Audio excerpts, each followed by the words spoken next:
In this lesson we're going to review multiplying by a binomial, by a monomial. So in this one we have a monomial, meaning one term being multiplied here. So we're going to distribute to all three terms. The reason we're reviewing this is because of our exponent rules, and if we don't have those down it's going to hurt us in a couple days, so we want to make sure we have those down. So when I'm distributing 2x cubed times 7x squared, I'm going to multiply the coefficients first, so 2 times 7 is 14. And then I have x cubed times x squared. Now remember, when I have an x times an x, I add those. So that'd be x to the fifth. So then I distribute to the negative 3x, so I'd have negative 2 times 3 is 6. X cubed times x to the first would be x to the fourth.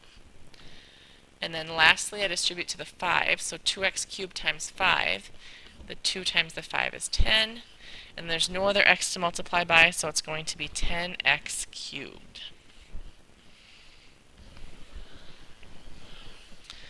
And that was a binomial, or excuse me, a monomial times a trinomial there that we just did.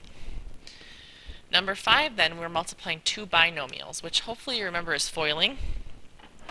So I'm going to go ahead and I'll move that down for a second. And remember, foiling is just distributing the first term to both and then distributing the last term to both. So when I go ahead and take the 3x times the 5x, I'd get 15x squared. And then the 3x times the 4 is 12x. And then I'll distribute the 2, so 2 times 5x would be 10x. And 2 times 4 would be 8. A lot of times when you FOIL, you end up having some like terms in your problem. So I'm going to combine those like terms to get my final answer. When I add the 12x and 10x, I get 22x. So my final answer is 15x squared plus 22x plus 8.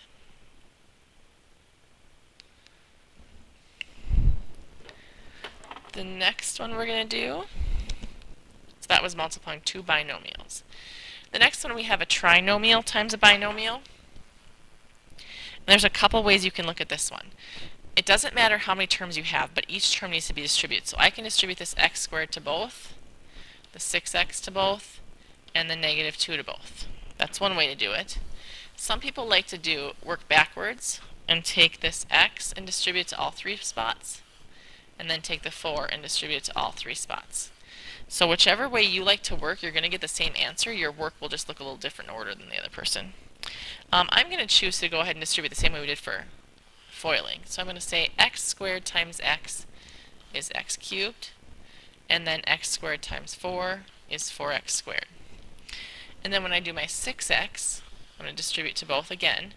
6x times x is 6x squared. 6x times 4 is 24x. And then lastly, I would distribute my negative 2 to both.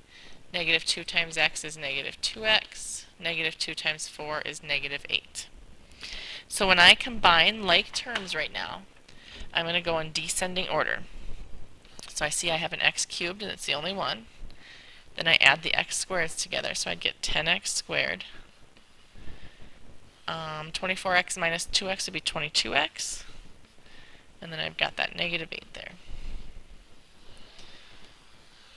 So whichever way you decide to distribute, left to right or right to left, you're going to get the same answer. Number 7 then, that's going to combine a couple of our rules. So you'll see that I have initially some multiplication in the beginning, and then I have minus the 3x times the quantity x plus 6. Here you have to remember your order of operations, knowing that you do multiplication before you do addition and subtraction. So I'm going to go ahead and distribute here and FOIL this out. So x squared minus 5x minus 2x plus 10. And then I'm distributing a negative 3x here. So minus 3x squared minus 18x. And as you look at this now, I can combine like terms to get my final answer. So I'm going to look at my x squareds. I would have negative 2x squared.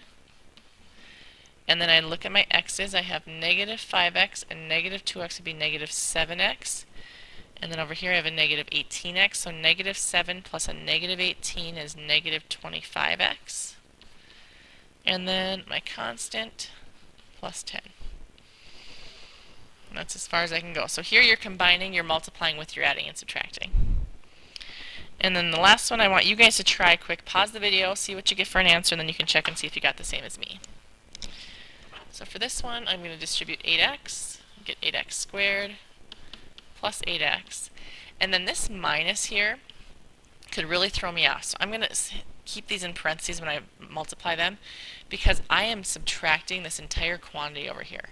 So I'm going to go ahead and distribute x times x, x squared plus 6x plus 3x plus 18. And with this minus out here, what that's really going to do is it's going to change every sign. And I need to be aware of that, otherwise I'm going to get this whole thing wrong. So now when I combine like terms, I would see that I have an 8x squared and a negative x squared. So that'd be 7x squared.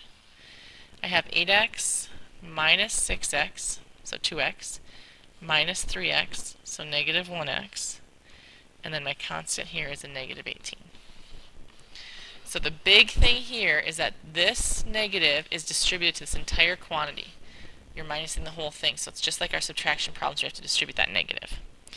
Hopefully that was a good review on multiplying and then simplifying.